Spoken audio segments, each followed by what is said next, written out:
have an opening issue, Tanya. Sure.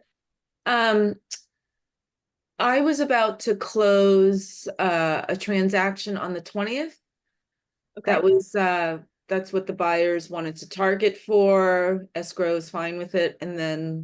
Um and the sellers are getting ready. It's a restaurant. The sellers are cleaning out their crap from the restaurant, trying to get ready for the walkthrough. And then the buyers last night just texted me um that they've decided they don't want to continue the paperwork. Unfortunately, don't want to because it's hard to get a health department license in just 9 days. Also, I'm having not enough time to do the walkthrough, but besides, I do have more reasons why I don't want to continue the purchase. So, 5 days before closing, they're having apparently I said, it seems like you're having doubts. Tell me more. But I'm not quite sure how to approach it and what it means for the seller at this point, because they've already put half of the money into escrow. And I'm not quite sure how to manage this. Or do I manage it, or do I let it just do its thing? Well, I think there's a couple things. First of all, your purchase agreement typically has contingencies. Right. They were all waived. I mean, they were all removed.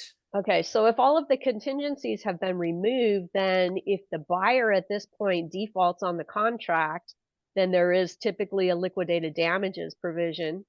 You're in California, Anne, or where are Yes. you? Yeah, I'm in the Okay. Bay Area. So if you're using the cab forms, there's a Yes. liquidated damages clause in there, and essentially the buyer's going to lose their deposit. Um, and that deposit will go to you and to the seller. Now, before doing all of that, escrow is not generally going to just cancel things without a written cancellation instruction signed by both buyer and seller. So I would skip the text, skip the email, get on the phone with the buyer. You need to get on the phone and get a hold of the buyer and ask what's going on. What are the issues? Remind them that they've waived all the contingencies already. Although now, was the health department permit, was that listed as a contingency? And have No. they applied for it?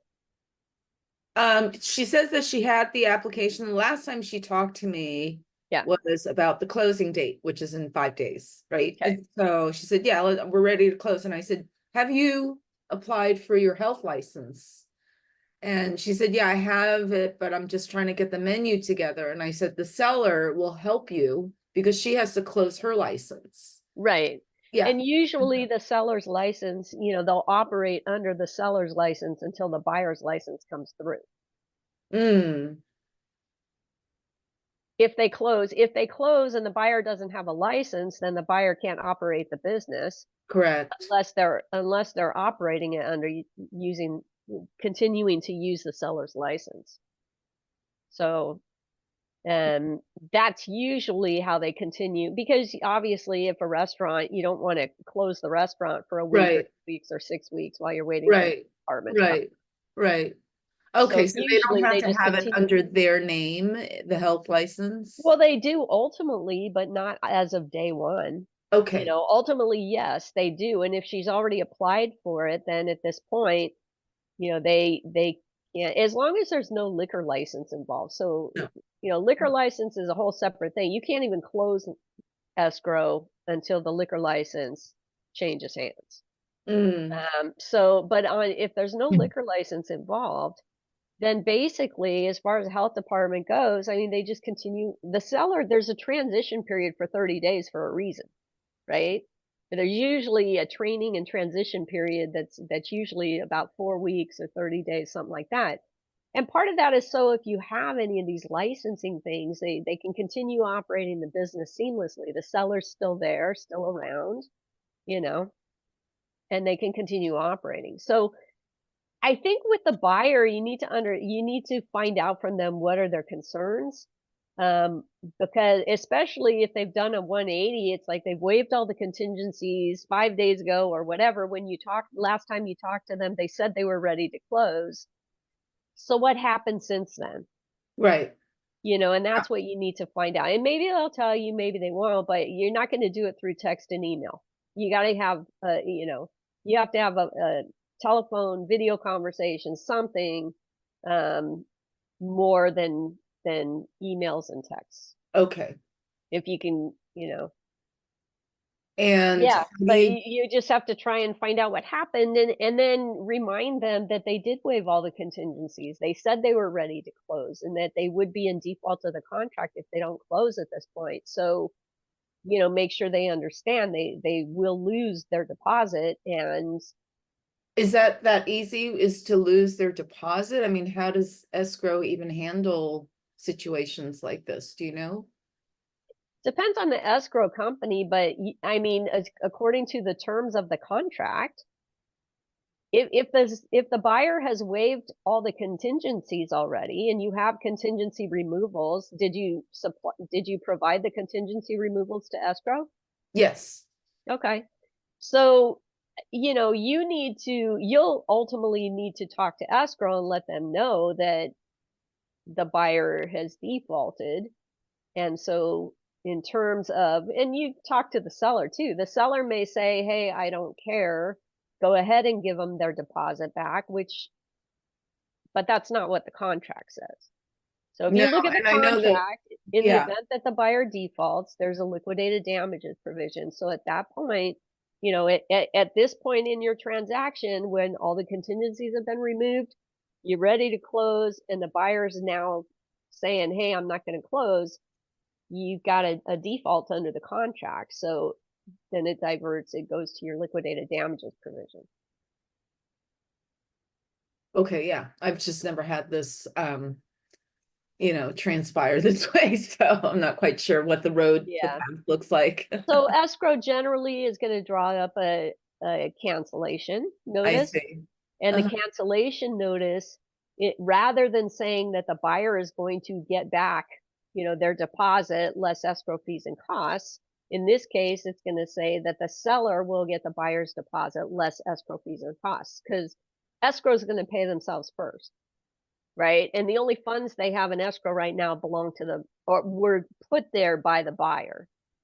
So regardless of whether the seller says they, give the buyer back their deposit or not, escrow is going to take their fees because they earned it. They've already done work. They've probably done UCC searches. They've done whatever they've done. Obviously done Correct. some escrow Yeah, instructions and everything else. So, yeah, yeah.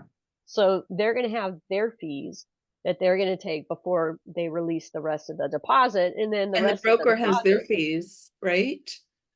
well, and that's where your liquidated damages provision goes. So that's where you need to direct escrow to the contract, to the liquidated damages provision, and say, write your escrow, write your cancellation instruction in accordance with the liquidated damages provision.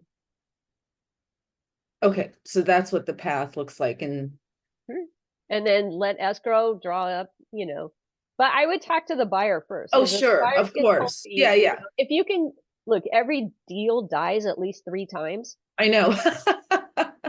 That's just the nature of the business. So if you can find a way to Yeah, resurrect it before the escrow gets canceled, I mean, you've probably already resurrected it at least once or twice by this point, if you're 5 days away from closing. So, just get back to it again, and see if you can have a very candid conversation with a buyer, and see if they'll tell you what the real deal is. sure. Okay, thank you. Uh-huh.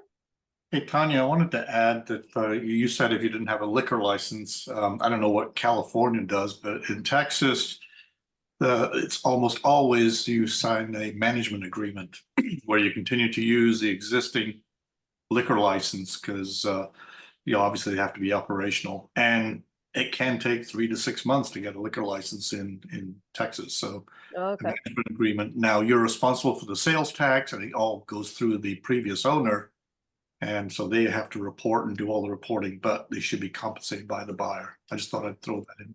Yeah, no, I appreciate that. That's good to know. Cause, yeah, cause in California, you simply cannot close escrow. They won't allow you to close escrow until the liquor license transfers. So that is your closing date, is when the license transfers. I